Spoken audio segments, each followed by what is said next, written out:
Economic indicator इस वक्त पाकिस्तान के आहिस्ता आहिस्ता एक मुस्बत समत की जाने बढ़ रहे हैं। जो IMF का प्रोग्राम है वो भी अब पाकिस्तान को मिलने के बहुत करीब है, चूंकि अगले एग्जीक्यूटिव बोर्ड में जो कि 25 सितंबर को होना है इजलास, उसमें पाकिस्तान का नाम शामिल हो चुका है। तो ये सारी चीज़ें मिलकर इस वक्त पाकिस्तान की इकॉनमी को मजीद कितना आगे लेकर जा सकती हैं, खास जो स्टॉक मार्केट की परफॉर्मेंस है ये क्या रोल प्ले कर सकती है, इस पर हम गुफ्तगू करेंगे। नुमान अब्दुल मजीद साहब हमारे माशियात हमारे साथ मौजूद हैं। नुमान साहब बहुत शुक्रिया सर, प्रोग्राम के लिए आपने वक्त निकाला। IMF प्रोग्राम की तरफ हम आते हैं, लेकिन ये जो इस वक्त स्टॉक मार्केट में हमें एक बूम नजर आ रहा है, कल भी हमने देखा अच्छा खासा पॉजिटिव रही मार्केट और आज 81,000 के इंडेक्स को भी पूरा किया, अपने ऑल टाइम हाई की तरफ जा रही है। कितनी हौसला अफजा बात है ये पाकिस्तान में सरमायाकारों के लिए और उनके एतमाद के लिए?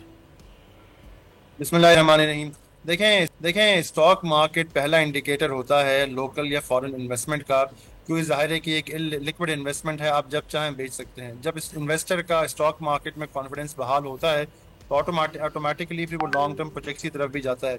तो stock market is the first step. तो अगर फॉरेन इन्वेस्टर्स ही बाई कर रहे हैं, लोकल इन्वेस्टर्स ही बाई कर रहे हैं, और जैसा कि हम जानते हैं कि कॉर्पोरेट अर्निंग्स काफ़ी स्ट्रॉन्ग रही हैं स्टॉक मार्केट की, तो हम उम्मीद कर सकते हैं कि ये स्टॉक मार्केट का मोमेंटम भी रहेगा बरकरार, कॉर्पोरेट अर्निंग्स भी बेहतर होती रहेंगी, और बेसिकली उम्मीद कर सकते हैं कि इसके बाद ये फॉरेन पोर्टफोलियो इन्वेस्टमेंट जो अभी आ रही है, इसके बाद एक सर्टेन लेवल पे जाके FDI का भी सिलसिला शुरू होगा।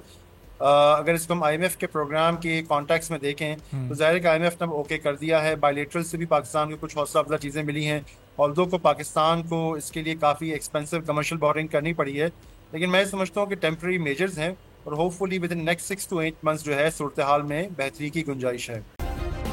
सब्सक्राइब करें और बेल दबाएं ताकि कोई खबर रह न जाए।